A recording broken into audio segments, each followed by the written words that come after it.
There is a crane in Miami's Brickell district that has been turning since before sunrise. It is lifting steel for a 54-story tower designed by the architect Norman Foster, a building that will cost roughly $2.5 billion and carry a single name across its crown when it opens in 2030. That name is Citadel. 5 years ago, that name belonged to Chicago. The hedge fund Ken Griffin built managed $65 billion from a tower on the Chicago River, and everyone in finance assumed it always would.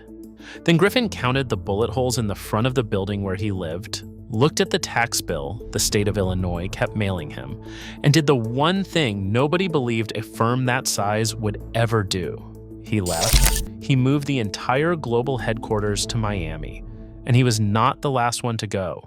He was the first domino in a line that is still falling today.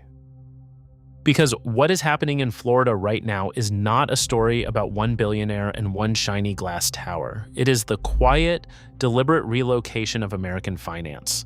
The partners, the managing directors, the hedge funds, the family offices, the people who move trillions of dollars with a phone call out of New York and into a small handful of Florida towns that most Americans could not find on a map. 10 towns specifically. And there is one number buried inside this migration that almost nobody on the evening news is willing to say out loud. It is a number that tells you exactly which of these 10 towns is about to change the most and the fastest, and what that change is going to do to the price of the house you already own or the house you are hoping to buy. We will get to that number, and I promise it reframes everything. But first, you have to understand why the money is moving at all, because the reason is far simpler and far more permanent than anyone in Albany wants to admit. Start with a single sentence written by the most powerful banker in America. In April 2026 letter to shareholders, JP Morgan's chief executive Jamie Dimon wrote that companies have to stay competitive, and that higher taxes mean lower returns and less competitiveness. In his exact words, by their nature. He went further. He said, people try to turn relocation into a question of loyalty, but it is not loyalty. It is arithmetic. And the arithmetic is brutal. New York today ranks 50th, dead last, out of all 50 states on the Tax Foundation's 2026 Competitiveness Index. Its combined top personal income rate, state plus city, runs close to 15%. Florida's rate is 0, not low. 0. Florida has no state income tax at all, and it ranks 5th in the entire country for tax competitiveness. Put that gap into real dollars, and the decision makes itself. A hedge fund manager earning $100 million a year in New York can save more than $10 million every single year by doing nothing more than changing the state printed on his driver's license. A managing director earning $500,000 keeps tens of thousands more in his pocket. There is an old line on Wall Street from the former Citibank chairman Walter Wriston: capital goes where it is welcome and stays where it is well treated. For half a century, New York could ignore that line because there was no real alternative. Trading happened on a physical floor, deals were closed over lunch in Midtown, and a Manhattan address was the price of admission. That is over. In an age where a trade clears over the internet in milliseconds, the physical reason to sit inside the highest tax city in America has simply evaporated. And the executives know it. And it is not only the tax line on a pay stub. Managing director who moves from Manhattan to South Florida is not just dodging a 15% state and city income tax, he is stepping into a housing market, a grocery bill, and a commute that can run 25 to 30% cheaper for the same standard of living. Stack the tax savings on top of the lower cost of living, and the move is not a lateral one. For the person making it, relocating to Florida functions like a quiet, permanent raise, and once a firm offers that to its best people, the best people start asking why they ever stayed. This is not a forecast. It already happened. JP Morgan has quietly shifted a net 6,000 jobs out of New York City over the past decade, from 30,000 workers down to 24,000. Wells Fargo moved its entire wealth and investment management division to South Florida. Goldman Sachs is now building in 2 states at once. The only open question left is where inside Florida all of this finally lands. So here are the 10 towns absorbing the money, and they are not the ones the glossy brochures keep selling you.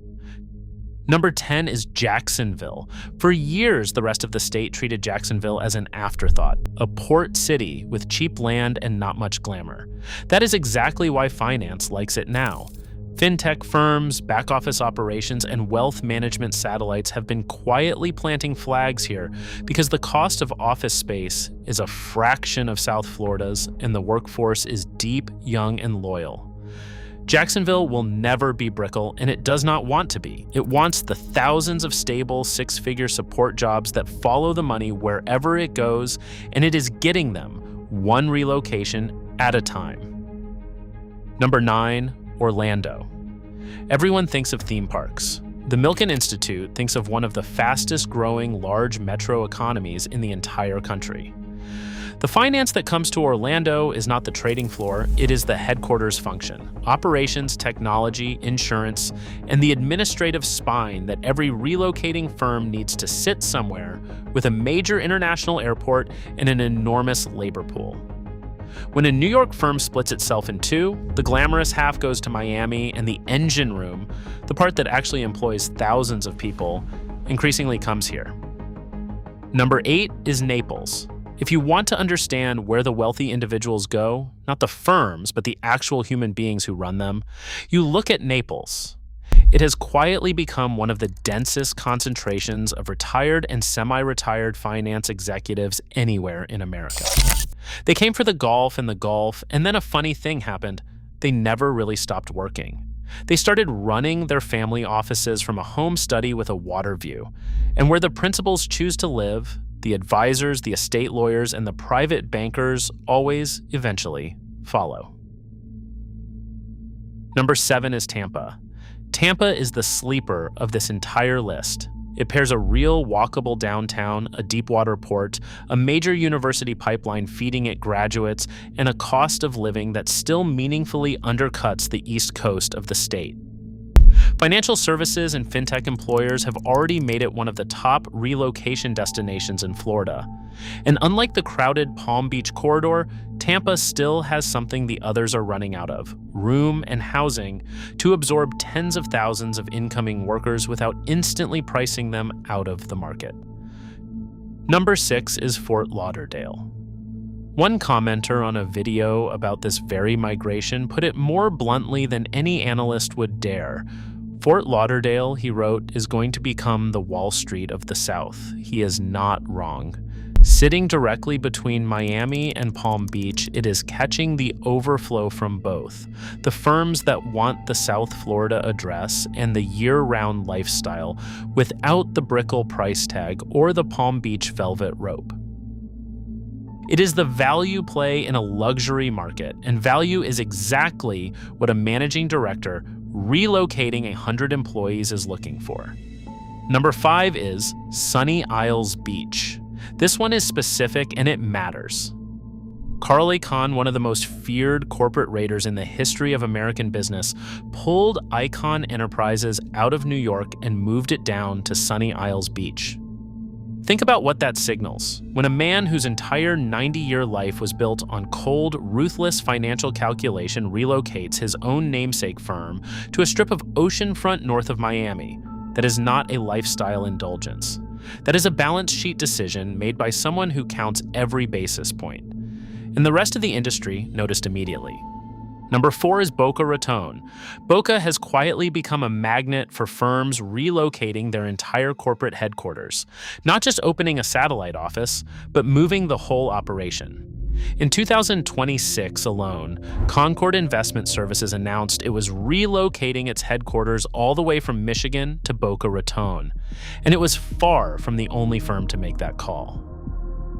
The city's Wall Street South pitch, combined with executive-grade housing and a famously business-friendly county government, has turned it into a landing pad for the mid-size financial firms that want the prestige of Palm Beach County without paying for a Palm Beach zip code.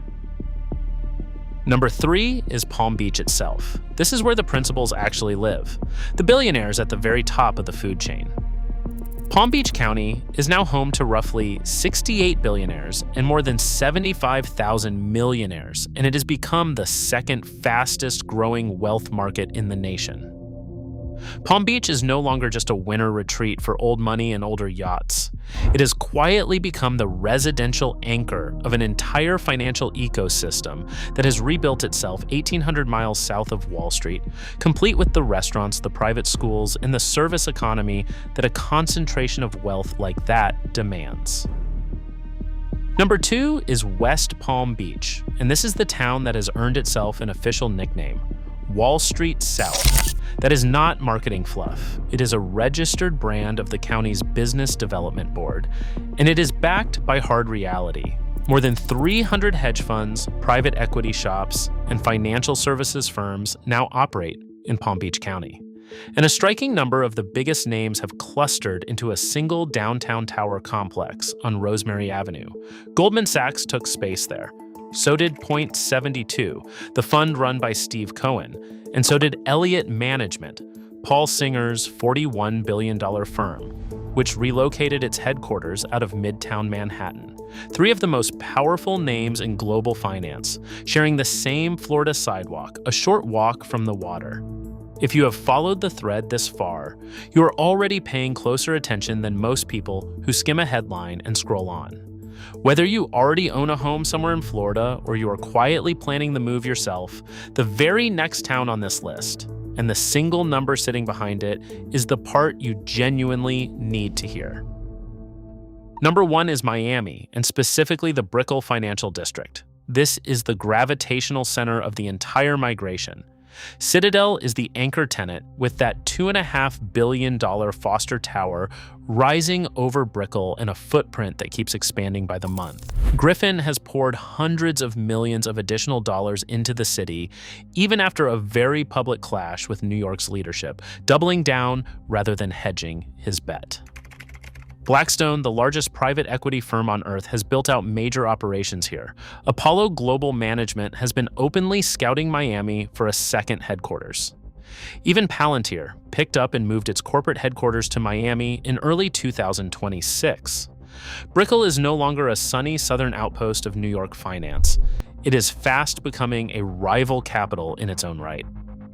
Now, before I give you the number that ties all 10 of these towns together, I want to point you towards something because a lot of you ask the same fair question in the comments. If everyone is moving, where exactly should I buy, and where should I absolutely not?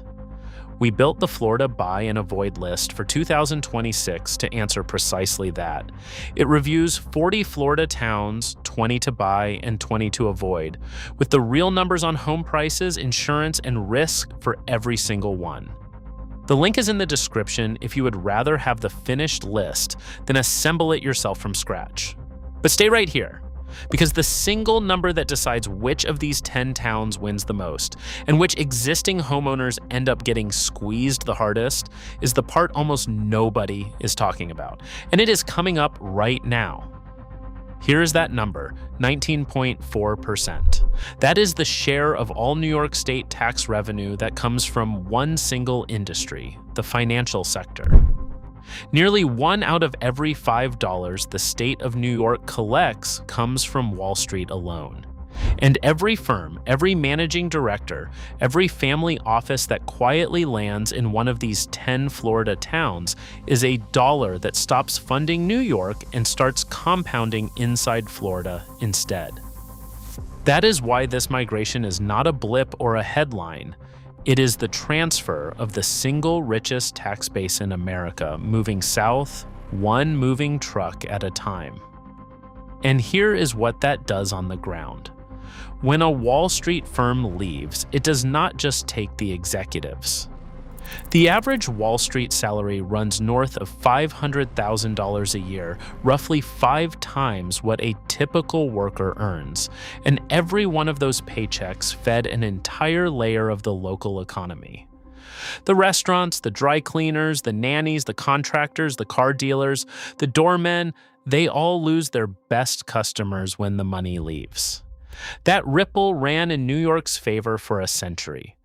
Now it is running in reverse straight into Florida, the town that captures the most of it, and right now that is unquestionably the Miami to Palm Beach corridor, does not merely gain office towers. It gains the concentrated spending power of people who earn 5 times the local average.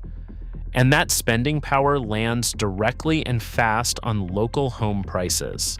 And here is the part that makes this irreversible. New York cannot simply tax its way out of the hole, because taxing harder is precisely what accelerates the exit. The city is already staring at a budget gap measured in the billions, and the political instinct in response has been to raise rates on the wealthy and on corporations even further. But every rate hike is another reason for the next Citadel, the next Elliott, the next Goldman division to quietly book office space in Brickell or on Rosemary Avenue. It is a doom loop. The more revenue New York loses to Florida, the harder it taxes whoever remains, which sends the next firm packing. Florida did not have to win this fight with incentives or bidding wars. It simply stood still, kept its taxes at zero, and let New York hand it the richest industry in America. Which brings us to the part almost nobody moving here wants to say out loud, and the part longtime Floridians keep saying in the comments under every one of these videos. The money is welcome. The politics that drove the money out of New York are not. Over and over, the people who have lived here for decades say the same thing to the new arrivals. Leave the voting habits that broke your old city at the door. Florida became the destination precisely because it kept taxes low and government lean. The quiet fear among people who built their lives here is that a large enough wave of transplants, however wealthy, however welcome their money, slowly turns Florida into the very place they just fled. That tension between the prosperity the money brings and the higher cost of living and the political drift that can ride in with it is the real story underneath all the moving trucks. And it is the thing every one of these 10 towns is going to have to navigate over the next 5 years. So let us be clear about what is actually happening with no spin and no slogans. The most powerful banks and funds in the world, Citadel, Goldman Sachs, JP Morgan, Wells Fargo, Elliott, Point72, Blackstone, Icahn Enterprises, are not merely threatening to leave New York. Many of them already have, in part or in whole, and Florida is where a growing share of them are choosing to land. They are doing it for a reason that is not going to reverse. A 15% tax gap, and a state that treats their arrival as something to welcome rather than something to punish. 10 Florida towns are absorbing that money, from Jacksonville's quiet back offices all the way to Brickell's gleaming trading floors.